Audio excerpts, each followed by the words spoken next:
tsaka sa family. Doon po sa stress, kung paano po kayo magre-react, paano nyo po handle yung stress, tsaka kung bakit nagkaka-stress. Yun po, yung kayo na po. Tsaka ma-reduce yung stigma, yung mga negatives, yung mga maging positive yun po. Thank you. Thank you. Okay, palakpakan din natin si Sir Emerson. No, yung stigma na mainitin lang yung ulo, baliw na. No, kumain tayo doon sa tamang oras. Kasi may mga tao na pag nagugutom pala na mainitin ang ulo. So, yung mga ganung bagay, pwede natin maiwasan.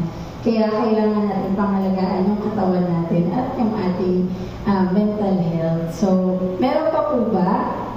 Or may mga question po ba kayo? I-take na natin itong opportunity na ito na nandito si Ma'am Adela kasi pabalik niya ng DSWD, marami silang clients sa DSWD. So, kung meron po kayong katanungan, pwede pong magtanong na po kayo ngayon habang nandito po si Ma'am. Gusto po ng clarity pa sa mga nabanggit na po may discussion kanina. Meron pa po ba?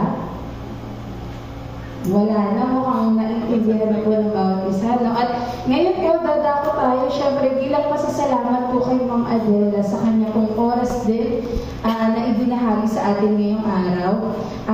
Tinatawagan ko po si Dr. Joyce para po sa ating awarding ng certificate kay Ma'am Adela.